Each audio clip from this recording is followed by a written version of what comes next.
This is for the nerds, this is for the brainiacs, this what we deserve. Go ahead and play it back, you ain't gonna touch me, you not gonna do nothing, you are not above me, I bet you wish you was me, I know it, I know.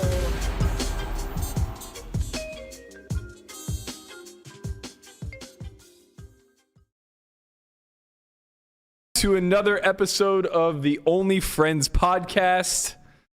The numbers are down again. God damn it. We're dropping like flies. Oh, man. No Lamanna, no Chin, no Conrad. Dropping like flies, but you look fly as fuck with that sweater. I know. I got a new sweatshirt. Why? Well, I had to buy some clothes because I'm going to Barcelona. The shop for the Locho boys? They say that with a lisp. I think you're just supposed to do what Christian did yesterday and just like bite your cheeks. Yeah, Barcelona. I can't. That's what makes him so special. I will be commentating. I think I'm allowed to say it. I'm commentating for Party Poker Millions on June 4th to the 12th. So you're out of town. June 2nd to the 12th. Wow. Just no Melissa for 2 weeks. What are you guys going to do? I don't know. It's going to be tough. Yeah. We're actually going to have to make Chin work instead of fucking sleeping in every goddamn day. You believe it? Where is this kid? I don't know. Where is he? He better be fucking dead. What did he get into last night? He better be dead or in a bed with hookers and drugs everywhere. Yes. This is the only acceptable excuse. Over under 3 hookers last night for Chin. Better be over. It's 2 p.m. I know. 2:11. I mean, it's just optional for Chin, this podcast. I mean, come on. Like, we do it too late in the day for him. Yeah. He's still up from the night before. We need to either do it at 6 a.m. or at like 8 p.m. Right. Those are the only acceptable. That's the only window of time. He's a fucking vampire. I know. Like, I don't know how anybody can live. Are the games really that good overnight? No, of course not. Of course not. Like, what's he running from? I mean, the games are probably just generally not great, I guess. Yeah. And they're 10% better. Yeah. In the overnight shift. You should play the Win 510. That shit was bussin' last night. Yeah. I mean, everything I know about the Win, it's like where live poker goes to live. Yeah. Everything's uncapped. Yeah. It's just good. It's awesome. Yeah. Allegro at the table. Right. Shout out Win if you want to throw me a couple bucks for this ad. I got you. It's funny. You guys were talking in chat about like how great it is at the Win. I think their food options are terrible. Well, that's because you don't like food. I just want something simple and healthy. And I don't think that you have many, especially like after a certain hour. They got salmon. They got a beef carpaccio. You can't get carpaccio at the table. Oh, that's unfortunate. You just gotta eat it for That's extra as fuck. You might be able to, but I think you Why shouldn't. is it extra? What do you mean extra? You can't eat fucking raw beef at the poker table. Yeah, you just use a fork. You don't use your hands like some hooligan. You probably use your hands. Absolutely not. I saw that one video. Scraping carpaccio. I saw that one guy. I saw that one guy like eating salad with his hands. You remember this? Oh yeah, I've the Venetian. Seen that, yeah. Man, that's some down bad material. I mean, that's right horrendous. There.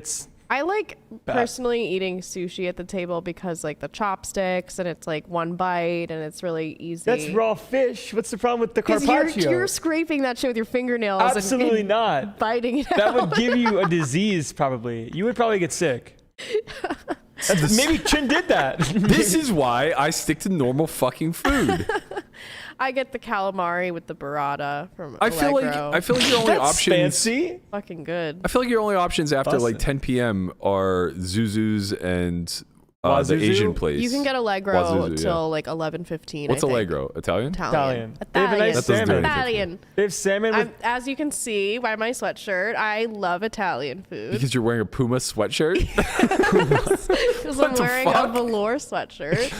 It's very Italian, no? Mamma mia!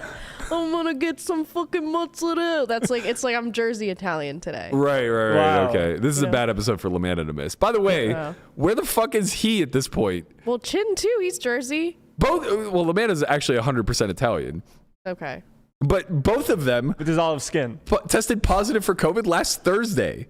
Where the fuck are you guys? It's I'm already Thursday. negative, so I don't really know. Yeah, of Sounds like they course. got some shitty immune system. It's Thursday. My It's been immune a system is week. like a fucking tank. Mine's so This good. shit is peak performance, my guy. Is it? My guy. My guy. Is it? Yes, my body is like a fucking temple. Mine's so strong that I couldn't even test positive for COVID despite I likely mean, having it. I didn't even test. Yeah, I don't know what's That's going next level you, shit You're right doing there. some adrenochrome. As you guys know, I'm QAnon, so I know I did see somebody in the comments. I know about Berkey's I saw somebody in the comments adrenochrome. saying, "Man, Matt's all about these biceps these days. You gotta even it out." What are they talking? This is no joke. I know that this is gonna fall on deaf ears and no one's gonna believe me. I legitimately do not train arms. Like I That's can so I can crazy. confirm. I can confirm. Yeah. What Can do you confirm. do? I mean, most of my training is built around like compound exercises. So it's like a lot of leg movements, a lot of I do a lot of chest and back. Where's your bubble butt? I'm working on it. Okay. The problem is with Gotta get a men. wagon. The reason why men don't develop the ass that women are. Some men do. But it's like men got a it's fucking pretty rare. Dump truck. It's Some pretty men rare. got a fucking turd cutter. Wow. My guy. My guy. My guy. It's a sweatshirt. I don't know what's going into it. I turned into like Well, a it's fucking like a new persona. Staten It's- Island it's disgusting sweatshirt man. Melissa. Yeah. What is going I'm into it. on with me? With guys though, like we obviously don't have like childbearing hips, which keeps our dumper a little bit like tighter. the dumper doesn't get like wide; it gets like outward. Yeah. But Protrudes a little. What keeps us from the real peach, and you know, us baseball players, we get a little bit of a peach, Yeah. but we don't get the fucking full on basket. What keeps us from that is we're so quad and hamstring dominant, right? Like my legs are ridiculous. Right. This measurement means nothing, but like to anybody who knows anything about my thighs measure at 29.5 inches. That's fucking. Yeah, I have tree trunk legs. That's That's nice like thighs. significantly larger than my waist. yes. Now you how do understand. how do you measure that? Like just round? Put a tape around it. Yeah. That's one actually thigh individually? wild. Yeah. Wow. Yeah. And there's actually a size difference between my left and right. I think my left is like almost a full inch smaller. Well, are We you all right have, like, the dominant? imbalances, I'm yeah. left-handed. So you. This all works out very strangely. I'm left-handed, which means that if doing things off of a single foot, you tend to go off the opposite. Right. Right. So like if I were to dunk a basketball off one hand, I would go off my right all those foot. home defense baseballs. So, what that leads to is I developed a lot of coordination in my right leg because of jumping, right? But the opposite translates to baseball. So I pitched my entire life. My drive leg is my left leg because that's my back leg. They serve two different purposes. Yeah, Your legs. yeah, kind of. Yeah. Multi-purpose. legs. I think my maybe it's my left leg that's actually larger. I can't recall, but either way, like it ends up working out that like I overworked one of them by comparison. Well, that's Yeah, fine. like that's how it feels when I do some like single leg exercises. Is I'm right-handed, but my left leg is way stronger than my right leg.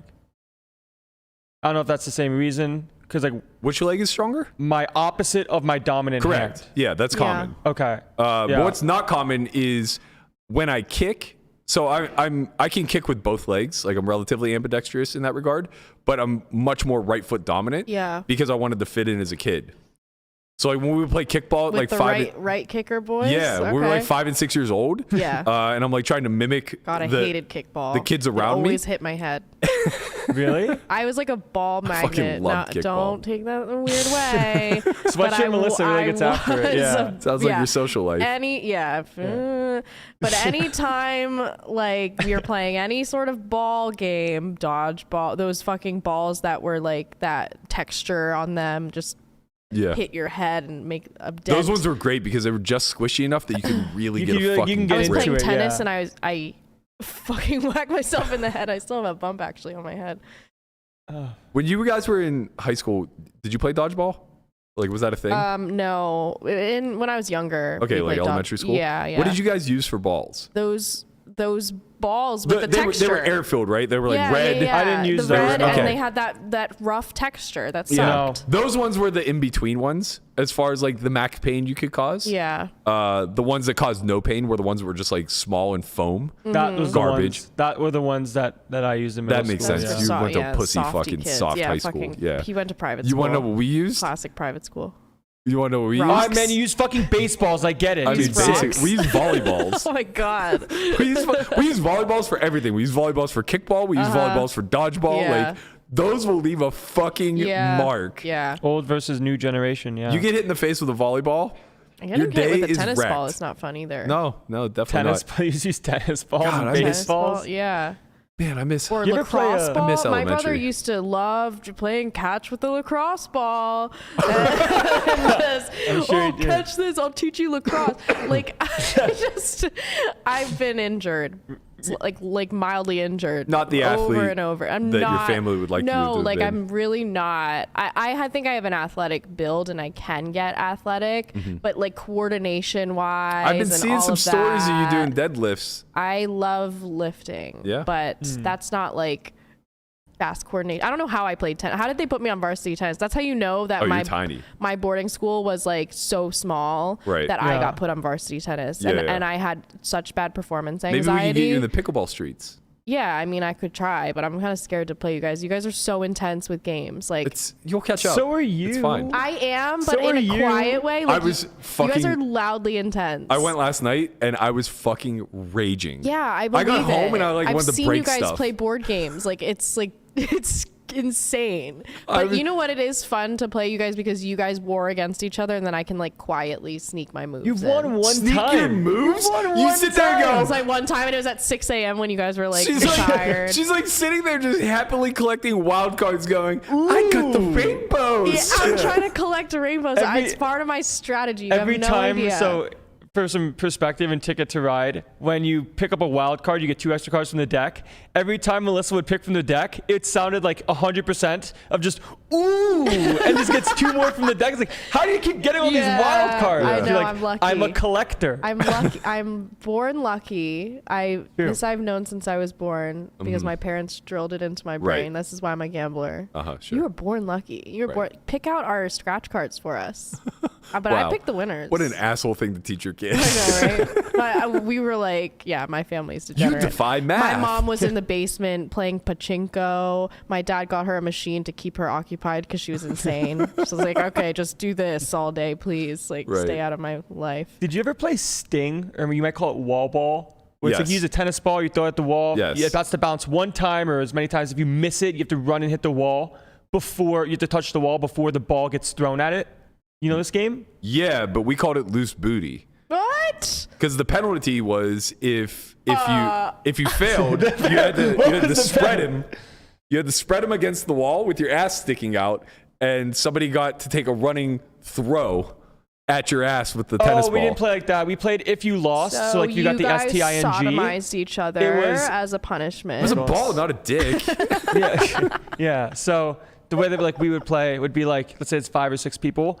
The person that lost, so I got like the STING, so you have to lose like 5 times. Yeah. Everyone stood from like probably 15 feet with a tennis ball, which is what we used, and just tried to peg you as hard as you Yeah, could. same thing, except you Except did you guys it. had a running Pegging start and they contest. threw it at your ass. Well, Pegging yeah, you did it contest. with your back facing them instead of your face. No, also it was back facing too. yeah, is loose like- I It's called loose booty. I don't interesting. know. Interesting name, yeah. Yeah. Well, Both there are a lot of strategy games con. we played with interesting names that probably What's aren't another very one, Matt? PC these Yeah. days. What's another yeah. one? There was a football game we used to play. Okay. Where I'm not going to say the name. Automatically homoerotic, by the way. So was the name. Yeah. But basically, it was don't say it. Don't it was say The basically name like was gay sex. no, it was smear the you fill in the rhyming Smear the word. shit? No, it's Smear the.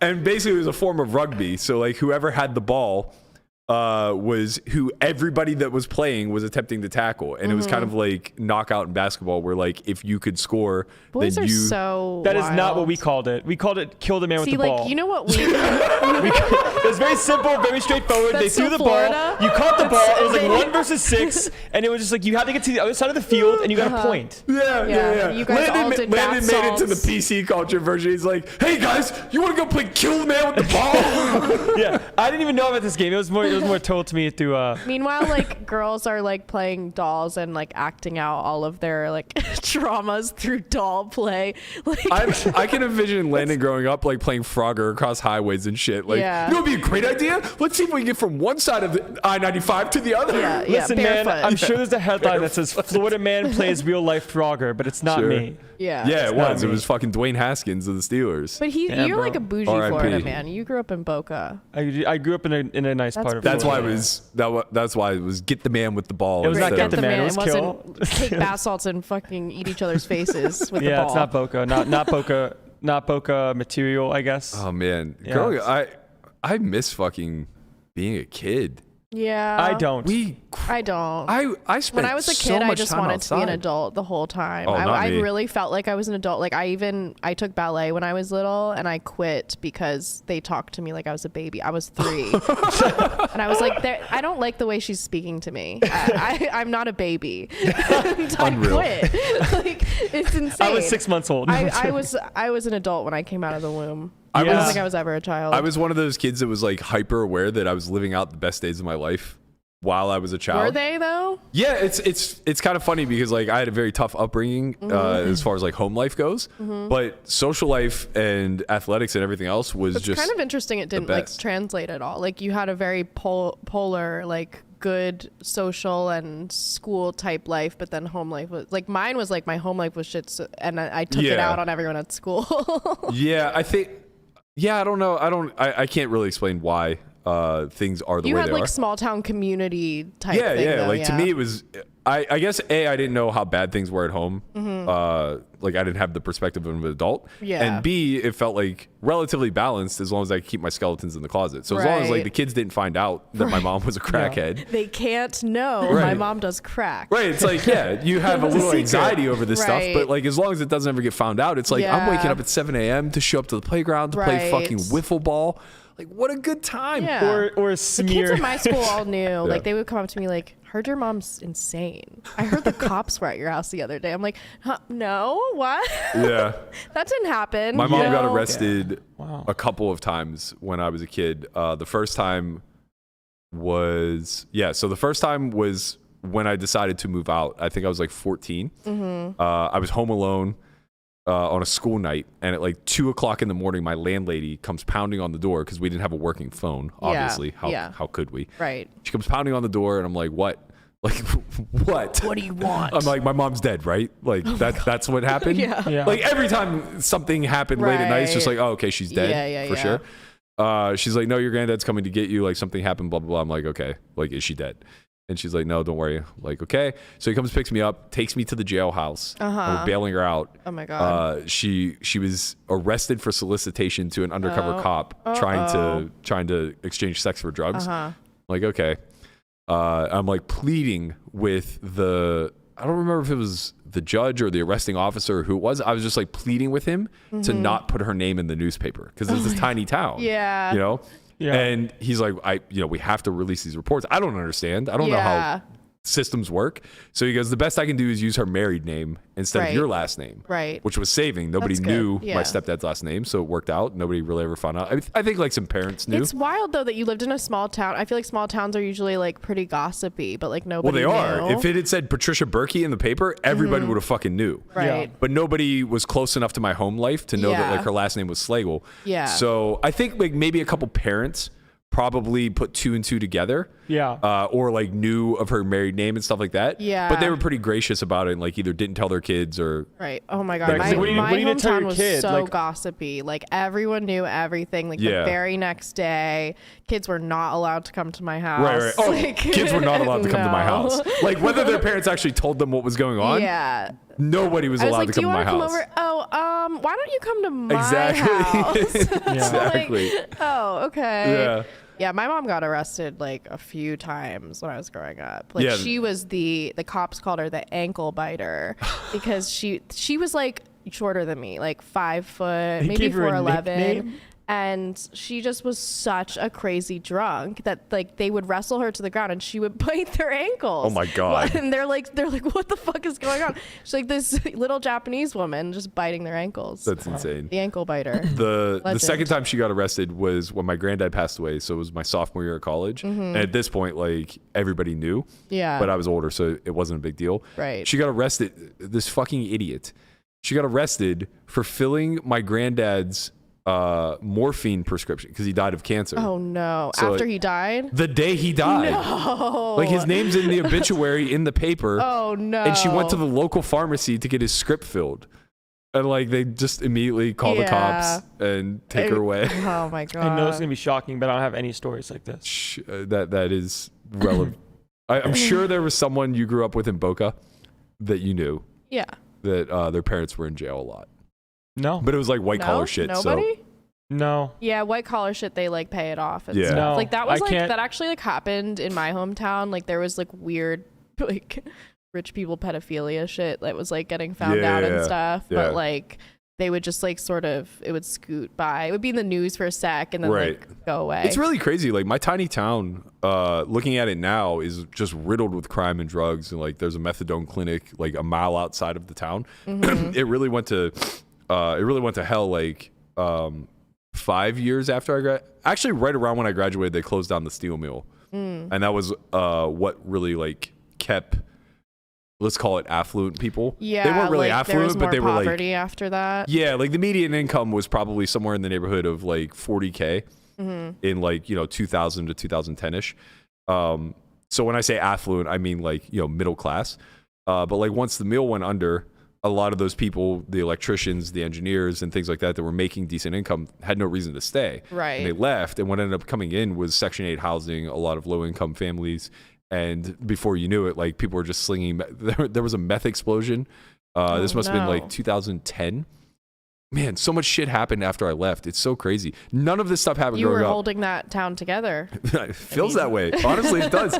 Like growing epicenter. up, I didn't know anybody who did hard drugs outside of my mom and the circle of people she ran around with. And like to some degree, like I would know then also what other parents were fucked up. Yeah. And like the kids of them. Yeah. And across the board, with the exception of like me and my best friend Jace, the other fucked up parents' kids were all a reflection of their parents. So they were all the stoners and like that was like the crew I hung with in high school. Well, in a town of 2,000, you don't get to. There is no crew, right? Yeah, like there's just like some outsiders. Right. It's not that hard to be popular in a class of 50. Like 30 kids are deemed to be acceptable. Yeah. It's the remaining 20 that are kind of like the outcasts. That was me. So it was always those kids, and you kind of just knew to stay away because they had their own demons that they were fighting or whatever.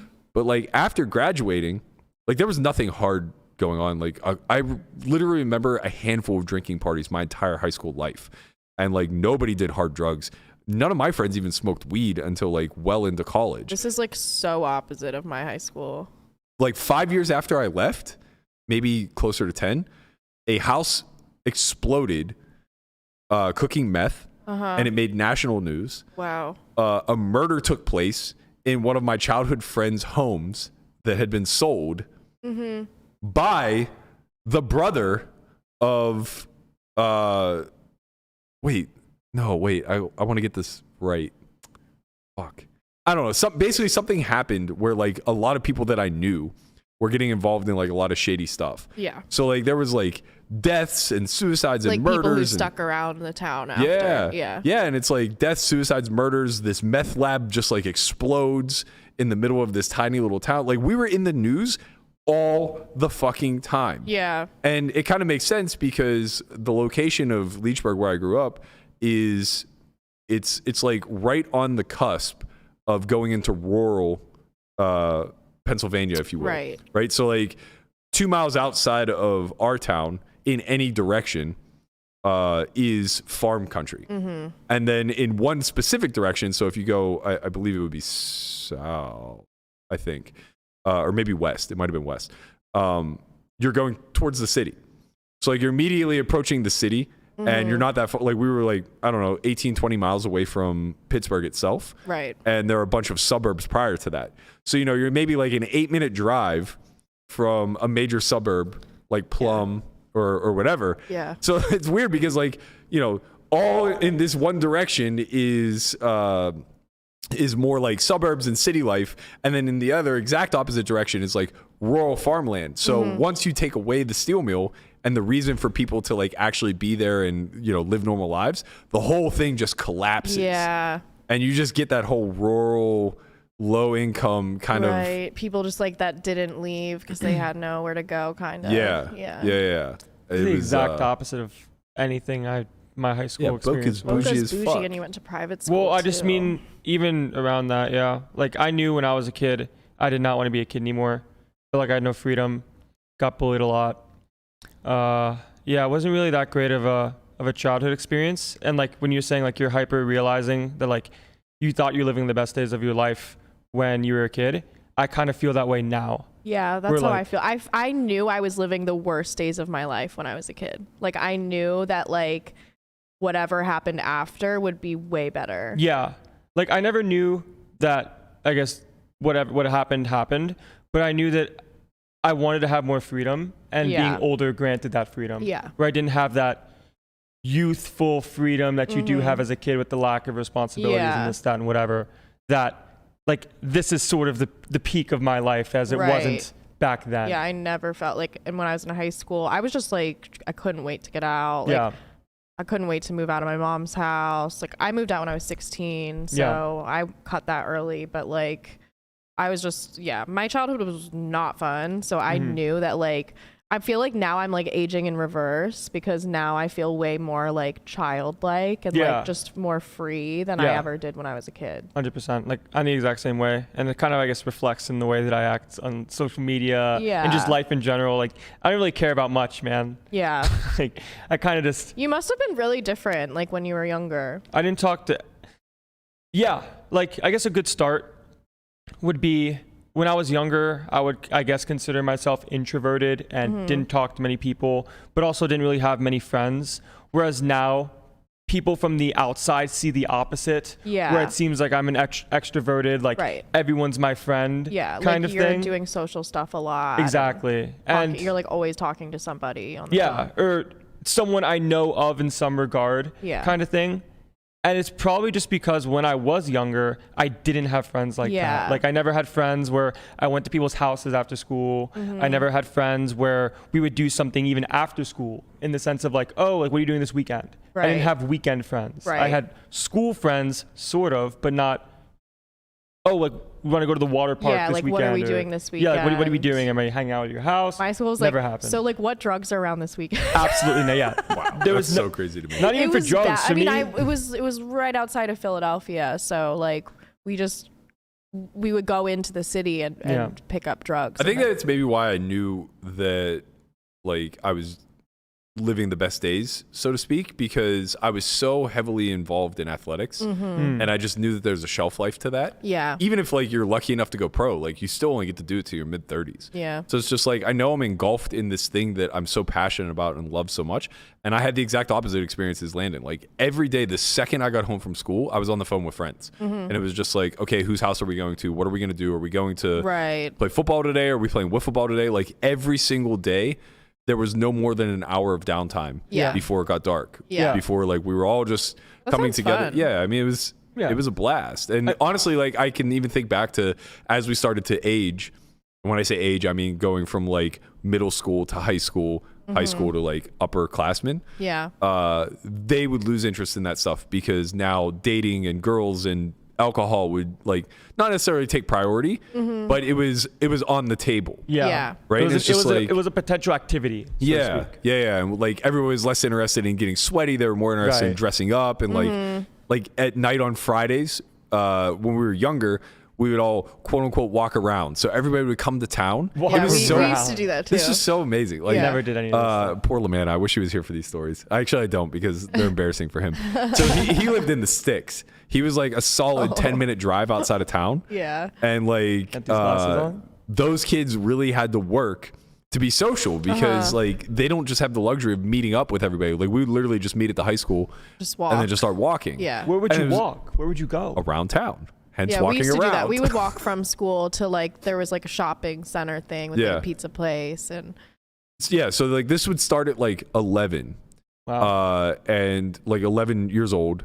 Up until like 11 p.m. No, up until like 15. So the 11 to 15-year-olds would literally just like peruse around the entire town, and it's funny because it was always like segregated by sex. So guys would meet up, and then girls would meet up, and you'd hope to run into each other. Yes, and then there would be like I remember this. We did the same thing. We'd like run into each other at a playground or something like that. We'd all hang out for a little while. Is there, exactly. And then you're like, wow. It was always a huge sweat, and like your endorphins were rushing. And it was such a Poor Lamanna, I'll never forget this. Like. Oh no. We were dickheads. Like guys are dickheads. Yes. So like he would come in, he would go through all of this effort to get his parents to drive him in, drop him off, plan to pick him up at like 10 o'clock or whatever. And like we would make a game out of ditching him. No, dude, come on. Come on, bro. No. Bro, This is such he should have fought me. I can feel this. Oh, of course. You're gonna of give course. him such a big hug next time you see him. The thing is, like, I'm making it sound like he was the only victim here. Like, this just happened to most of us. Did you guys like talk about it, or are you just like? Yeah, it was like a coordinated effort, right? So like, basically, there was like, there were a couple guys that were way too popular to ever be the ones to get ditched. Okay. Right. Yeah. So like, in their entire childhood, they probably never once got ditched. Yeah. It's a And then there was the hierarchy. rest of us. Yeah. Which is like, 5 to 10 of us. Come on, that bro. at some point in time You were the was one. going to be the one who got ditched. You had to hope you got there earlier with the cool kids so you could be part of it. Kind of, yeah. Sort of thing. Yeah, It was- basically, it if was you were the basically last time. one to If you were show late- up and you were a part of that collection that could potentially be ditched, you were ditched. Yeah. Wow. And it was a fucking game. It was just a game of all night, walking for hours, 4 or 5 hours at a time, right? Trying to ditch this person. They're basically playing hide and seek with you across the fucking town. No, that's so sad. It's ridiculous. It's so bad. I've never done It's any of this. so This is also bad. surprising to me. I didn't even know this was a real thing. Like kids in my school and stuff or whatever, they would like go to the mall or something, and they wouldn't really do much. They'd go get food, maybe shop and buy some stuff. But I always thought to myself like, I'd like to go to the mall with some friends. But I never went to the goddamn mall with any friends. And don't get me wrong, I had neighbors and stuff, and we played football and stuff around the street, and like we do that after school and stuff. So it wasn't like there was the no friends kind of lifestyle, but the school lifestyle and the life at home lifestyle were two very different things. Like Yeah. it was very rare, if almost never, that a school friend came to my house after a school day to hang out with my friends when we would play manhunt and play football and do all that stuff. Like that was not a thing. To give you an idea of like the two polar different worlds that I lived in. When I was in elementary, we moved a couple times. So I went kindergarten and first grade in the town that I grew up in, and then second grade and third grade in a neighboring town, and then came back for fourth, fifth, and sixth grade and beyond. Yeah. But throughout all of that, it was good in a way in the sense that like my quote unquote friend group expanded. But during that phase was my most awkward phase, my most unathletic phase, and the time that I was the fattest. Yeah. So I didn't have close friends. I didn't really have any friends outside of like maybe one or two. And I can't tell you how hard I worked to get good at sports. I probably spent thousands of hours throwing balls off of walls during that time frame and playing football with myself. The villain origin story. This is no joke. I literally You throw the ball as a quarterback and run and catch it? Yes. Well, amazing. I would literally go in my backyard and start at one end, and I would give myself 3 downs to go what was probably the equivalent of like 25 yards, Yeah. where I would throw the ball as high as I could in the air, run under it, and wherever I caught it, I was down. Yeah. And I just did this for days. Oh You played my personal football. God. Yeah, it was bad. But Fuck, so man. like once I got athletic and basically going into middle school, I think like 6th grade was whenever I started to like really fill out and become a little bit more popular and comfortable in my own skin. And that was when it became, okay, I got to hide my mom from everybody. Yeah, yeah. But it was also a time where like, looking back, I was such a dick to my sister because she was a lot more like my mom. She wanted to experience life rather than just like understanding things were bad and didn't do them. That was me. So yeah, she was the rebel. She ran around in the bad crowds and stuff like that. So I treated her the same way I treated my mom. Yeah. Where it was just like, you're threatening. It's hard to separate that when you're young too. It's like you're threatening my social hierarchy here. Like you're a mess. You're out. I can't be associated with you. Like, you're part of the bad side. Yeah, like doubles down. Like, you know, she starts getting into drinking and like smoking pot and stuff like that. And then she's pregnant at 15. And it's just like, oh my God, this is all my worst nightmare, like coming to fruition. Yeah. People can't know we're related. right. But it's a tiny town, you know, like everybody knew. But yeah, it was a very interesting. I always say this. I've said this for 20 plus years. The time frame between like 12 and 22 is far and away the greatest 10 years of my life, and I can't fathom anything ever comparing to it. The worst 10 years of my life. I think that's common. I think most people say that. It was awful. 12 I was just on drugs. So Sure. Yeah. It was bad. Wow, I'm 23 now, so I actually can say 12 from 22. Yeah. Yeah, that was definitely the worst 10-year segment. What? You're just hitting your stride. Yeah. The haircut, I mean. Yeah, it's all coming together. Strong man. Yeah. That wasn't then. Like, I didn't lift any weights very much in high school. Like, I played high school sports. You have your whole life to aspire to. How amazing is that? I know. I feel like it's a good thing. Like, the way that I was treated by some when I was younger made me realize that it's not how I want to treat people myself. It gives you compassion. Like, not that, because some people take the whole, I guess, anime villain arc of like, I got bullied by a bunch of kids. Now, when I get older, like, I'm going to be like the one that rises up. Yeah. And then Biz like, fuck you guys. Like, I never really took that approach. It was more just okay, I see what being treated poorly looks like. I don't want to make anyone else feel like this. Yeah. So it's a good thing. To double down on the Lamanna story. Yo, come on, bro, man. This is way pre cell phones. Dude, you're the worst. Like, you're the worst. No. I'll fight you. I'll literally fight you. No. He couldn't go home. He was just destined to roam around town. Is so mean. Trying to find groups. That is so all night. mean. But honestly, like, sometimes it would work out because like he'd run into the girls. Nah, bro. And like they would all just like come with us. But also it was like, it's bad. I'm kind of thinking that like this may have happened to me. Like I was like the female Lamanna. Like I because I would end up sort of like getting disconnected from people during these nights, and then I would just end up hanging out with my guy friends. Right. Who are still my friends from kindergarten to now. And I always had issues like jumping from female friend group to female friend group. It was like really hard to navigate for me because I don't know, it was just too much. I'm sure it was hard for him too because it's like you meet up with the girls, you don't want to acknowledge that you've been ditched by the guys. Yeah. And you also don't want them to like take pity on you because like we're 12 and 13. Right. You're trying to like flex a little bit. You know what I mean? It's always mine would just make fun of me and be like, oh, you're trying to be friends with girls again. Right. Good joke. Okay, so here's this, right? How many times do you think you did that? Like walked around, so to speak? Like over 100? Well over 100. Okay. How many times in this collective do you remember getting ditched yourself? Like once. Wow. How many times do you think he got ditched? You were a popular guy. Oh, wow, dude. No. And I probably like he was like the and most you ditched. did that note passing thing when you said like we can tell all the Lamanna stories because he's not here. It was like if Lamanna's gay.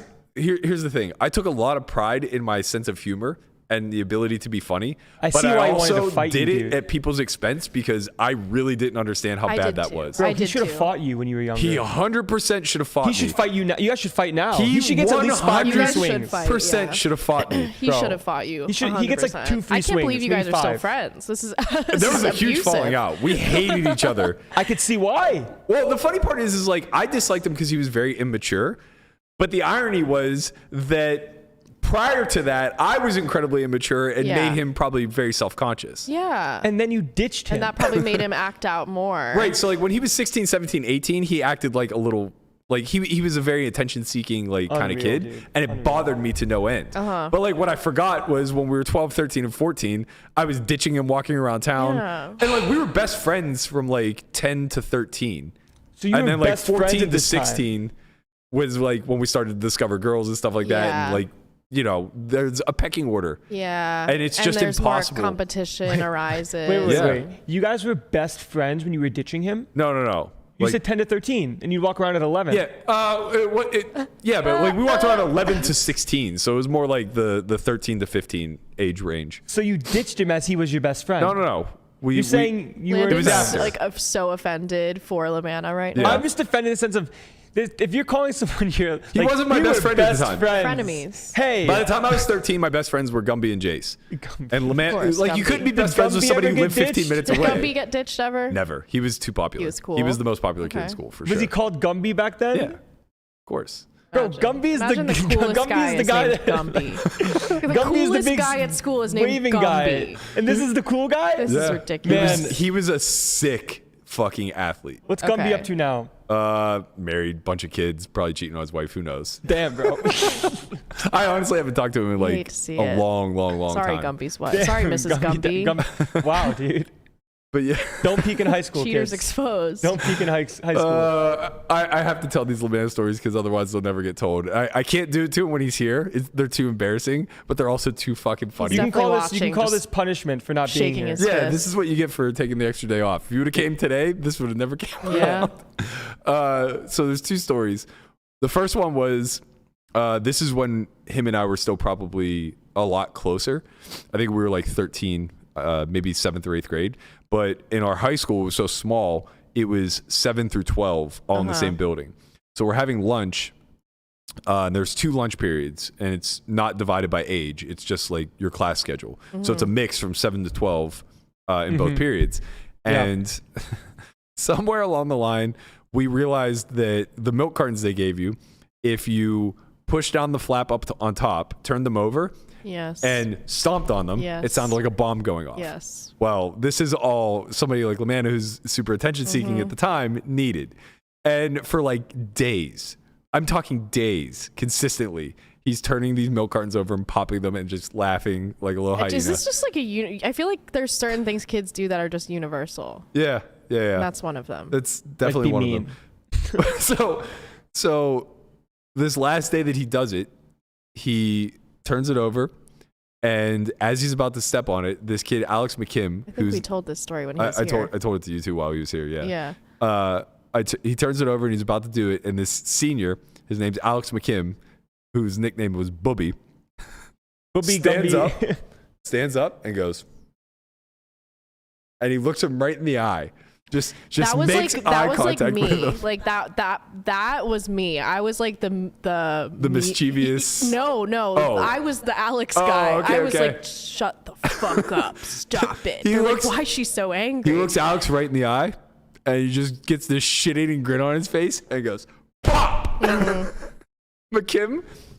So this is a good version we of the story. nicknamed him Booby, but like the thing was, he was massive. He was like a lineman for the football team. So he's like 6'3", 6'4", whatever. But he always like walked with his head down and his hands in his pockets, right? So he walks over to Lamanna. I like how only your head down, is like, hands in pockets, and Lamanna's just laughing his ass off right in his face, thinking like, I'm 13, this guy's 18, nothing's gonna happen to me. And he just looks at Lamanna, catches his eye real quick, and just pop! Yep. Right in the fucking mouth. Just knocks his ass down in the middle of lunch. 4 or 5 teachers see it. They all just like turn away. Like you're like, finally someone did it. Nothing happened so here. Fuck this kid. Yeah. Wow. And we're all just in shock. We're just like, oh my God, there are repercussions for being an asshole. Yeah. That's happened to me, not in the same way, not even close. Once. Did you ever get beat up? I never got beat up. No, I never got in a fight. Except like with brothers and stuff, but not really. One time in high school, I might have said this story before, but I'll just quick version. During lunch, telling stories today. During lunch in the gym, these kids were playing like indoor soccer, and I wanted to play, but like kind of didn't really get picked, and also like wasn't my gym class. So like some kids from lunch came in. You just joined someone else's gym class? We would normally go in the gym during lunch and play basketball and like just shoot around and like not actually do anything at lunch and just have play sports. But there was inside gym because I guess it was raining. They were playing indoor soccer, didn't get picked. This kid's name was Phil. And I didn't get picked, and I was just kind of heckling this guy, and he was a senior. I was probably a sophomore. And like he was a year older senior, so he was actually like a year older than seniors were supposed to be at the time. And then every time I would he would do something dumb or like just play, I'd be like, oh, like good job, Phil, like clap it up for Phil, like Phil's the best. And he'd be like, bro, fucking stop. And then like he did something dumb again, I didn't stop. He just walks over to me and just bang, just punches me in the chest as hard as he could. And I was like, there's no way he's gonna do something. Chest is nice. It was nice, but it was also so shocking. I was like, what just happened? I'm like, yeah. You be dumb for long enough and someone's going to do something about it. Probably shouldn't be dumb anymore. Yeah. Yeah, never really got beat up. Never got hit that much. Like, no. Yeah. I'm a very passive like individual when it comes I got beat up a lot. Really? That makes sense. So you ditched your friends. I started a lot of fights with my mouth. Asshole. Yeah. I was a smart ass. I was very witty and like very quick witted and like stupid kids that were bigger, faster, stronger than me. Yes. Took offense. They just pummeled you. Very quickly. Yeah. Like, you can't be this smart. I'm going to punch you now. Yeah. Feel stupid. That was a lot of what it was. And honestly, it would have been better if like I would have just made fun of them and their reaction would have been to hit me in the face. Because at least then I could like claim, oh, they sucker punched me or whatever the kid. No, it was never that. It was like I would shit talk them. Yeah. The entire fucking school would laugh at them. Yeah. And then they'd be like, meet me at the playground at 3 o'clock. Would people circle up and stuff? Fuck, I don't want to go to the playground at 3 o'clock. Yeah, they used to do that at my school. And like circle up. 80 people would show up. Oh my God. I'm just like, fuck. Now I have to go. And I would go and just get my ass kicked. Yeah. I just didn't want to fight. It just like wasn't a thing for girls. You're kind of a trooper, man. Like you knew you were going to get beat up. You knew that these people were going to the playground and you gave these people a show. You showed up anyway. You gave these people a show, man. Pride falls before, how's that phrase go? Pride cometh before the fall. Like something pride and falling. It's pride goeth before the fall. Pride goeth before the fall, yeah. That's what it was. Yeah, like I would gas myself up in my head all day long. Like, I'm going to do this. I'm going to punch someone in the fucking face. Did you ever and then do I would get there and I'm not angry and they are. Oh, man. They are pissed. You had to find your anger within you. I was just like not angry at all. And I just knew that my feelings and my face were about to get hurt. I actually got in a fight once at a concert when I was 14. And this drunk woman was like, budging into me and I like she was older, like how old? I just bumped her back and she was like, bitch, what are you doing? She was probably in her 20s. Sure. And then she grabbed my hair and then I like elbowed her in the face and then some guy pulls us apart. We're like, getting into it a little bit and then this guy pulls us apart and he's like, you're way too cute to be fighting. And I just go, I'm 14. And he's like, whoa. Oh my God. Wow. Wow. Yeah. None of these for me. No. Man. Wow.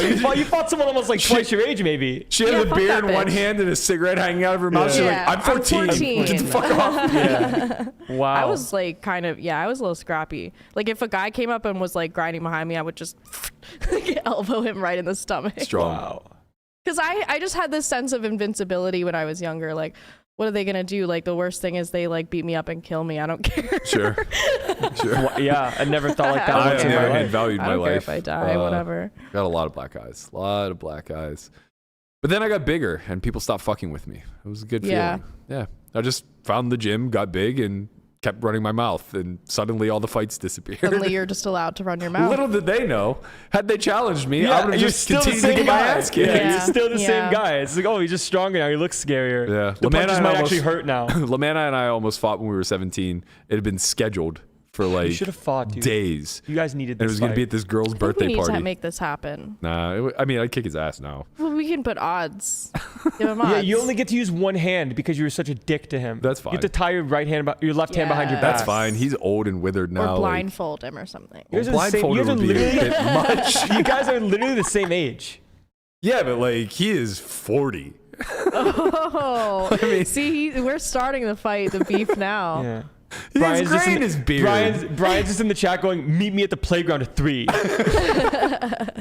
You know who is in the chat? Fucking Christian. Wow. Is he? Yeah. Chin, where are you? Found his way to the chat, didn't find his way to the office. Yeah. Real strong. What did he say? What's he saying? I don't know. The other day, he messaged at 5 p.m. and said, did it happen? Did the podcast happen? Yeah. Question mark. It's like, no, we pushed it back 4 hours for you, buddy. Yes, it happened. A whirlwind, really. Oh, man. All right. So I guess now's as good a time of any to plug the Poker Out Loud Academy, and then we can discuss what we have coming up during the World Series. Oh, we got the video, bro. Give us the video.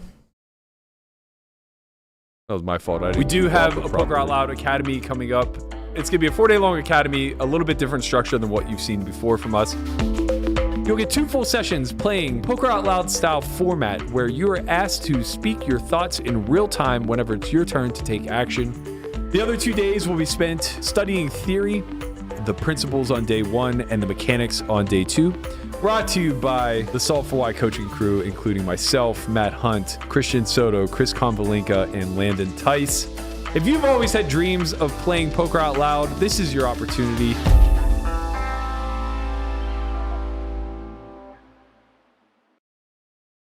August 16th to the 19th. I think we still have 4 seats available. If anybody is interested in attending the Poker Out Loud Academy, it's 2 days of theory study, 2 days of Poker Out Loud style of play, where we do commentary in the booth, basically in between your thoughts to kind of examine or explain where you got it right, where you got it wrong. That's study material that all attendees will have indefinitely thereafter. If you're interested, head to academy.solveforwhy.io. There are plenty of details there and the ability to sign up. Speaking of Poker Out Loud, I put a tweet out today.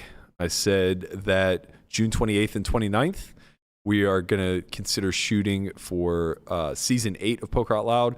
I wanted to take advantage of the fact that people were in town for the series and try to get some bigger names or maybe some like outside of the live environment.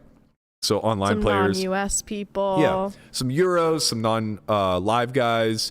Really get them a chance to kind of play in this format, get their thoughts, things of that nature. And I basically asked people to tag who they wanted to see play. Mm-hmm. So we actually did fill the first day already.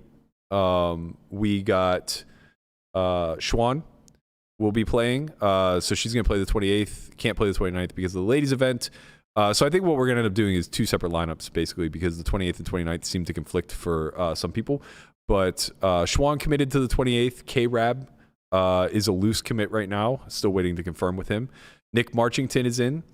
And Espen from the Overbet Express is going to be joining us. Landon and I will probably fill the other 2 seats, but sounds like a really soft lineup. It's not meant to be soft at all. It's meant to be informative. Informative. It's meant to be educational. Hopefully what entertaining. Stakes will it be? Will it be higher because I don't think so. I don't think anybody wants to get hurt. Like, I mean, don't get me wrong. I'm sure at least one person in that lineup probably thinks that they have massive edge. But the whole purpose is to just kind of like get hands in. Mm-hmm. And we're not going to play a lot. Like, I think we deal maybe 60 hands or so over a session. Yeah, it's not many hands and everyone wants to try really hard anyways. So like, there's no real incentive to try harder, so to speak. I think what I'm considering is basically the difference between doing a standardized format of just like 5, 10, 100 big blind cap, which is what a lot of people will be familiar with if they play online. Yeah. Or kind of leaning a little bit more into the live world, which interests me more because it's less solved. But if we did something like 3 blinds in an ante, so 5, 10, 20 with an ante, I think makes it a lot more interesting. It forces ranges to widen a bit. Be cool. Yeah, we go to the streets a little bit. Maybe we just make it a day dependent. Like first day is a 100 big blind cap, second day is the other one. We could. It's really just more a matter of like what we hope to get out of it. Yeah. And I think maybe that's the right place to start this You'll see discussion. more brain solving with, making it 3 blinds and. Yeah, deeper. so I guess like from your perspective, well, especially you, Melissa, because you've never played the format. What from a viewer standpoint do you think would be the ultimate lineup? Like if you could pick any 6 players. I feel like Pads would have to be in there. Come on, the boys. He's winning me over very quickly with his Instagram stories. I'm such a fan of his stories. Yeah. I'm not sure if he's even attending the World Series, but I do have an invite extended to him. So if he does make it over, hopefully we'll be able to work something out. Who else? Well, it's probably like people who just like wouldn't do it, honestly. That's fine. But I don't know, Adamo, get Garrett, maybe throw in like, I don't know. I like that Schwann's doing it. I definitely like that. D-Negs. I mean, I gotta throw my guy D-Negs in there. My guy. My guy D-Negs. My guy. I have a certain degree of confidence that at some point D-Negs will do it. I think the WSOP is too busy for him. But technically, if we're really being technical about this, the original inception of Poker Out Loud was done by Daniel. Oh, okay. So for his very old site, I believe it was Poker VT, they did a version of this with like Mark Denif, and I think Matisal may have been involved. I mean, it was like entertaining. Yeah. Not informative. Yeah. Like it was just exactly what you would have expected to have 2007 version of Poker Out Loud look like. Like, fuck this guy. Like See, 8-7 I'm noticing a little eyebrow twitch over there, and he's really putting on a show, and I know what he's trying to tell me he has, but I'm not sure if that's what I really think he has. Exactly. It's a lot of I think that he thinks that I think that he knows that I know that. A lot of circular movement. A lot of circular logic there. But yeah, I think it would be great to pay homage to Daniel having this idea to begin with. I mean, he's just talkative, so I feel like that would be good. Yeah, and he's studied now too, so I think like he would contribute a lot in that way. I think a lot of the people that you named kind of fit a very specific characteristic, and it's one that I try to, I guess, filter for whenever I'm inviting people on. It's two things. One, they're all very good at poker. Yes. Two, they're all very personable and quite talkative. So Adamo is like the only one that I wouldn't be super confident. But he's Australian, so like it's sort of like so the accent's naturally fine. He's personable. Sure. And I think that could very well be true. Like when you say guys like Garrett, D-Negs, Seaver comes to mind. Although I thought you said he stinks. Well, he stinks at Heads Up. He stinks specifically at Heads Up versus Phil Hellmuth. But like I like Scott, and I think he's very good. Obviously, he's world class at most games. He plays mix a lot. I mean, I know you. There's this little contention there, but I think Doug would do well. I actually don't. No. Well, maybe he. Because like I've heard how him much of this is my bias? Spots like on the live streams and stuff, and it's like pretty interesting. Wait, when? I'm the specific hand I'm thinking of is when he folded set over set. I don't remember. Okay, but you're saying this is post? No, it was during. Oh. It was like he was last to act.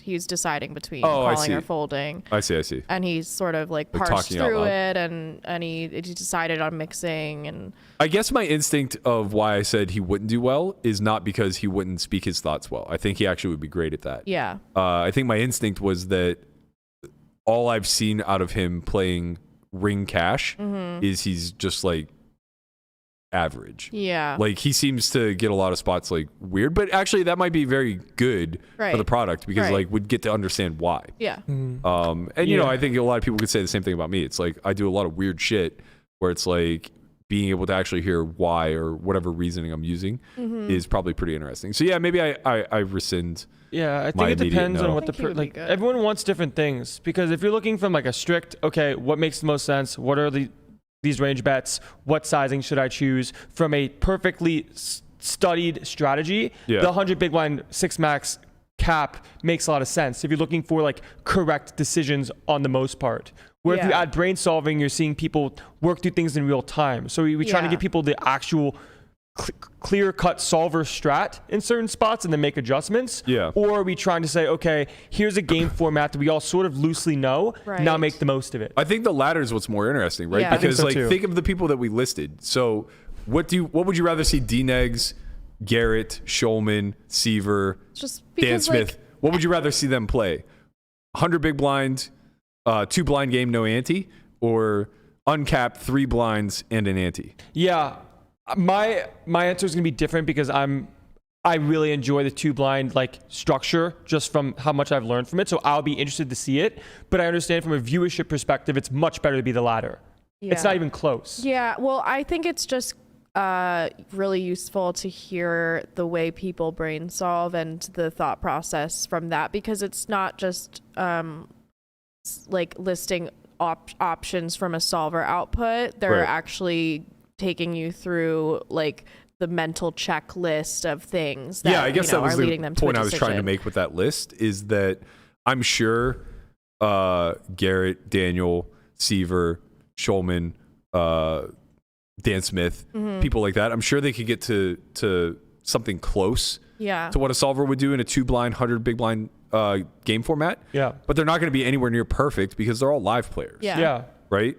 So now you're going to hear a lot of hedging take place. Right. Where they're both trying to intuit what's taking place as well as like recall what their study tells them is supposed to happen. Yeah. And there's a lot of pressure there to get it right because this format's so much more solved than 3-blind ante uncapped. Yeah. And so it's like, I think if you just like let them loose, it's so much more fascinating. Like that's like, I would want to curate that lineup for a 3-blind uncapped ante like game. Take studied people and put them in a more loose, unstudyable format, just to see the way that their poker brain and intuition works. I think even if the lineup were just a bunch of high roller killers that are used to a very specific format, I still think I would want to just break the format. Yeah. Like I wouldn't want to go out and get like Red Baron and Linus and Makita and all of these guys that are just killers in a specific format, and then give them that format. Yeah. Because as interesting as it would be to try to comb through and find the actual nuanced spots, they still just might not give it to you, right? Like they might just pass on a super low frequency cold call of a 3-bet because fuck it, why give away the gold here? Yeah. And now all of a sudden all we get is 6 humans regurgitating a solver output, right? Instead, take those 6 humans that are obviously insanely good at a specific format and then put them in a new format. It doesn't have to be so far off that like you're playing short deck all of a sudden. Right. But instead just, make them deeper and add antes or give them incentive to play more hands, whatever the case may be. I think like that addition of the brain solving element is what makes it so fascinating. Yes. Honestly, it's why I'm most excited to like have and listen to K-Rab's thought process. Because I think he's like the model of somebody who understands both realms very, very well. Like he gets theory both from a macro and micro sense. Like one's a science and one's an art. To some degree, yeah. The only reason I'm pushing back a little bit about beyond that is because they still have to work together. Yeah. Right? Where like in art in its truest form doesn't require you to know the science. Yeah. Right? But in this particular instance, you have to know you have to be studied somewhat in both. Yeah. And I think K-Rab's a great model for somebody who like really gets theory both macro and micro and then understands how to translate that now into the human aspect of the game and where people will just falter and the exploitative nodes that you can really Yeah, I'm more so from a personal standpoint, which is not the collective, interested in hearing if that was like the lineup of like Linus plus of all like the end bosses, seeing how confident they are in certain spots as the frequencies of what things mix, what actions are taken versus I'm not sure. Because there's so many spots in poker where just like you feel like some spots are not sure between a call or a raise or what frequency of a call or a raise or how much you should bluff catch. Yeah. And then hearing some of the best in the world say, I know that this spot does this at a certain frequency, and I'm also not sure what the exact number is, but have some sort of guideline is interesting to me. But I'm not Hearing the them collective say they're audience. not sure. Right, because I played so much 2-blind cash, like no rake, that like I look up to these people a lot. So seeing them play the format that I really enjoy myself from just like a purist standpoint of this game is really important to me. But I'm not the audience. Yeah, I would also expect them to not say, I'm not sure, much if ever. Because you don't need to be positive to speak, right? You're just giving the why behind the action you're about to take.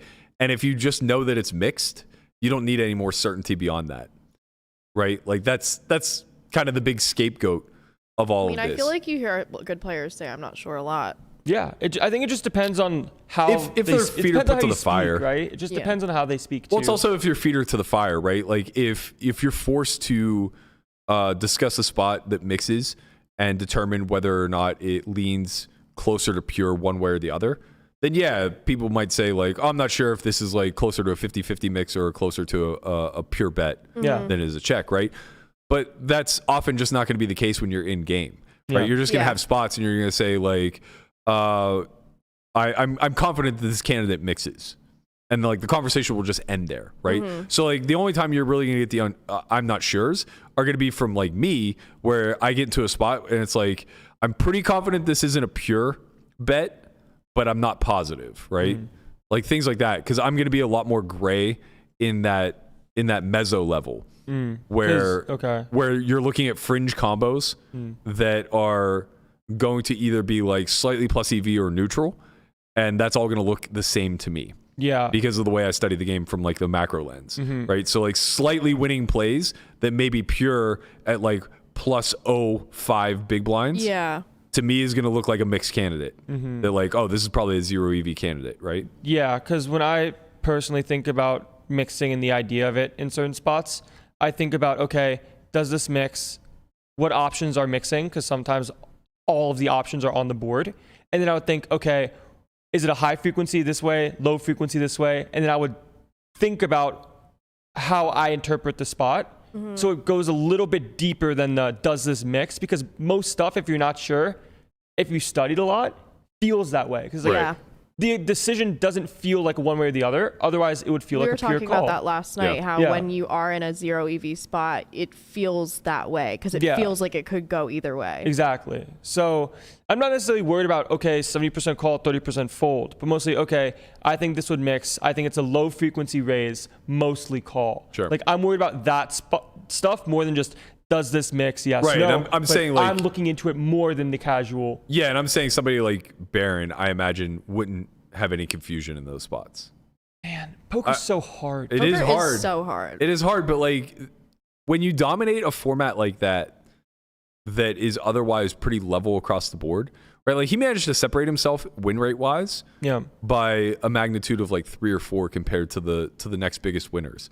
Yeah. So it's just like he found something where he can just speak authoritatively, even if it doesn't match the sim. Because he could just always lean on that he knows something that they don't, or that we don't, or he runs sims in a way that we don't, whatever. Like you can always double back to my parameters are different. I guess the interesting part when you take it from that perspective is you're taking it from the perspective of clearly he has an edge over the player pool, so we can feel confident in those decisions. Yeah. Where I see it as, okay, he's still losing against the sim. Right. So I see it as like he's versing the sim versus him versus these people. But I think that's the big separator between, I don't know if you want to say my generation and your generation, or if you want to say between live guys and online guys, but like I would never, ever, ever measure myself against the sim. Yeah. I don't even consider doing those types of things. Like when people hit me up and they show me this like super obscure line work where like choosing this very, for lack of a better term, dumb size produces slightly more EV than the common or the most logical size. And it's pretty negligible, but like extrapolated out over 100 hands or whatever, it may demonstrate like a half big blind difference in win rate or whatever. It's like, who cares? Yeah. Because it's so variable in nature. Like, not only do you have to find this exact line, but then your opponent actually has to respond according to what the sim would do in order for you to realize that win rate. If they are making larger errors for the more common size or this non-common, whatever, like there's just so much that you can't predict. So I'm always just thinking in terms of measuring against the pool. Yeah. And that's all that really matters at the end of the day. It's probably right? a byproduct of edges being so thin online that you're just looking for any morsel of edge that you can add on. I think also probably it's a byproduct of the way people study.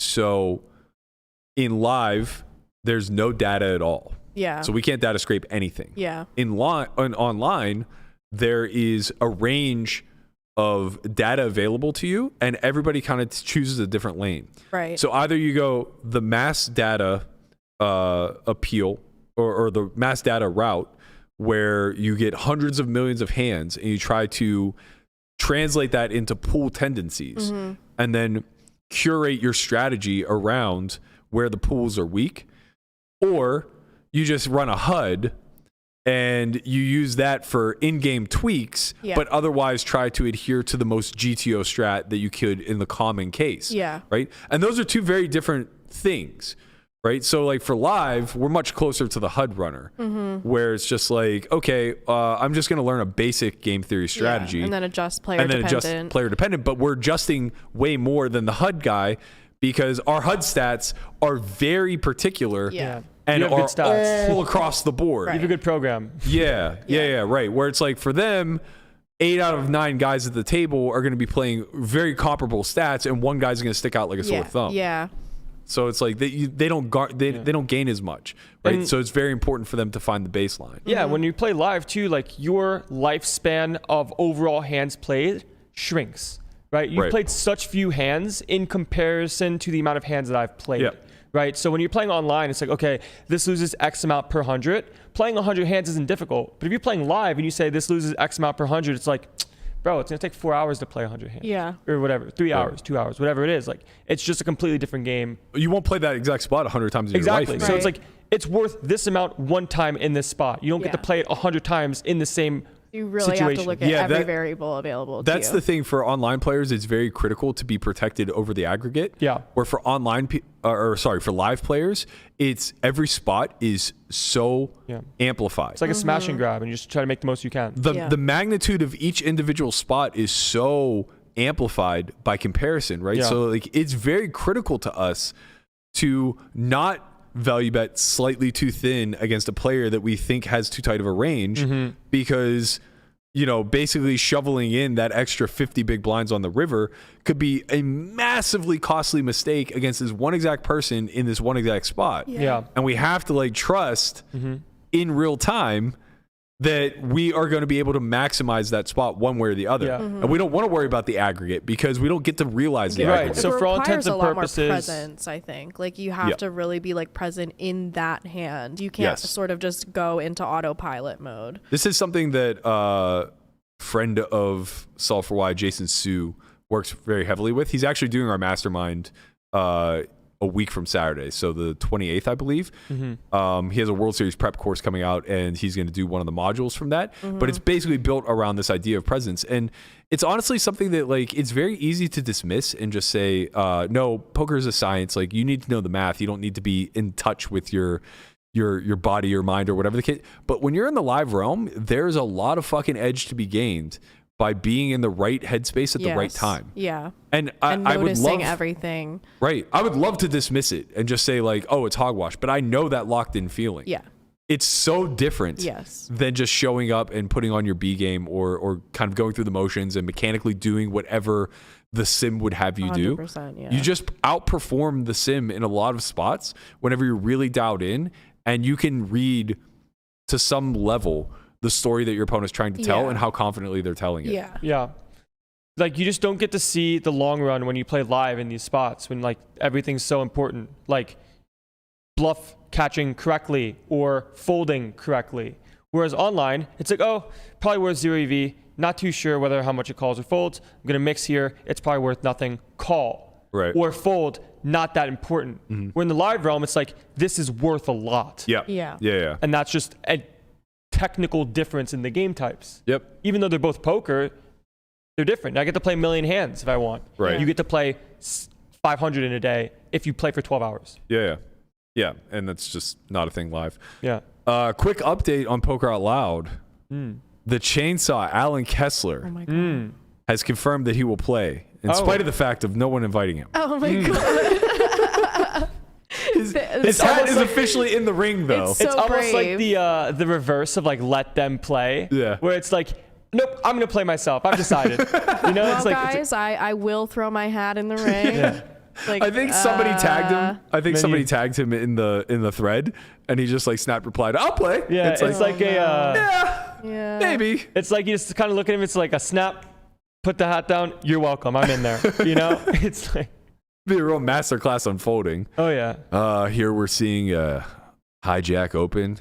We have king queen off on the button. This is an auto fold for all of you at home. We don't play anything less than ace king in this spot. It must be suited. King queen suited only. Yeah, don't do Alan like this, man. Imagine he just like comes on and just fucking V pips like 40%. Be kind of sick. Goes crazy. the stories would then be different, right? Right, if that were the case. Yeah. Like he's played enough poker at this point to people know where it's like, oh man, like Alan VPIP's 40%. We'd know that. Right. Yeah. I've played with him enough. He's never gotten double-digit VPIP. Yeah. For sure. I remember one time he 3-bet me with King Queen, and I was just like, my jaw was on the floor. Yeah. Like, what the fuck? I thought for sure you had kings. Yeah. I'm like shaking with queens. Yeah. Just like terrified. Can't put in the 4. Right. I think that's going to pretty much wrap it up for today's episode. I do want to remind you guys that we are hosting a meetup game Saturday the 28th at MGM. The time on this isn't correct. It's actually going to be at 10 o'clock. If you guys are interested, just call the MGM Poker Room. We have another graphic with the phone number that I'll get Guapo for next time. But prior to that, we're going to be heading to the Space for a comedy show that's going to be hosted by Stapes. I believe he's the headliner. That's going to start, doors open at 7:30. The show begins at 8. I'm guessing, it's hosted by Stapes. The headliner is actually Jocelyn Sharp, who I'm actually not familiar with, but I'm pretty excited to see. So I'm guessing that the show is either going to go from 8 to 9 or from 8 to 10, depending on how many acts there are. In any event, there's going to be a huge group of us. Be sure to get tickets for that if you would like to attend. And then be sure to meet us at MGM Poker Room thereafter for a night of drunken debauchery. Debauchery. I like and you're not going to be drunk. Debauchery. I won't be. None of us here will be drunk. No, but we'll be fucked up on some Ghost. Okay. Yeah. I'm going to be... Oh, apparently I'm being the Vanna White of someone's lucky bid. Oh, that's right. Yeah. That's right. We're auctioning you off. Mm-hmm. We're auctioning... We're auctioning off Landon's sweating skills. Yeah, where I actually get like none of the payment, and it goes to the company. Right. No. We're all going to get a percentage. Melissa doesn't know it yet, but her stipend for doing commentary in Barcelona... also to the company. Oh, come on, man. Yeah. Welcome to the company. I don't even have a percentage of the company. We'll kick you back a little something. Yeah, you get some rake back, some company rake back. Landon's ignition deal for the company. No, it ain't. Definitely not for the company. Oh, thanks, big guy. We appreciate you Landon. We have some parties and stuff. I can do that. Okay. We have some good barbecue parties. Yeah, we'll have some barbecue parties. Yeah. But maybe we won't have barbecue because Brian's not here, being ditched by his friends. Listen, we've maybe Landon will fight you on behalf of Brian. No, man, because I know this feeling. I know it. It resonates with me, and it's mean. You only got ditched. He said, "Yeah, it's a line. Sometimes all the kids got ditched." Okay, man, how many times you get ditched? Once, out of over 100. Yeah, but I remember the one time. How'd that feel? And I'm sure he remembers the 20 times. Yeah, he probably does. Yeah. It was a game. I can imagine him getting there, like not seeing anyone, just being like, No. No, it was so much worse than that. It was so much worse than that. Please, let's end on this. Go on. It was so much worse than that. We would meet and we would like start walking around, and then the whispers would go through the group, and we would just run. And like he couldn't catch you? We would have like a rendezvous point, and we would just all run in different directions. He couldn't catch you or something? We'd just all scatter. But he could follow one person. I mean, sure, but it was up to them to get away, or else they were getting ditched next. I'm not going to lie. I really have to shit before my Uber gets there. So I'm going to have to cut this short. That's crazy. I have had to shit before this podcast started. Yeah. I'm like literally crowning. I cannot deal with this anymore. Damn, I have been getting anxious. My ass is starting to sweat. This is like really brutal. I can't listen to this story again. I have to poop. Jersey Melissa's too much, man. Oh my God. Well, same time tomorrow, team. We'll be back, and hopefully Melissa's bowels will be relieved. Yeah, damn, dude. Down bad right now.